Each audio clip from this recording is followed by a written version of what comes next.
escuchar, non mi escuchar. Cerca di stare almeno un'ora senza parlare. Non mi escuchar.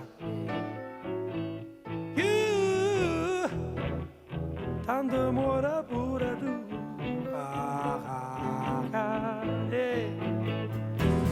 Non mi escuchar,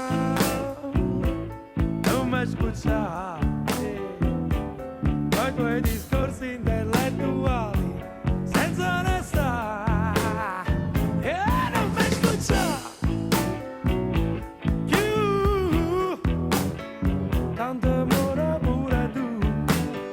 Tanto amore pure tu. No, no, no. A che serve sta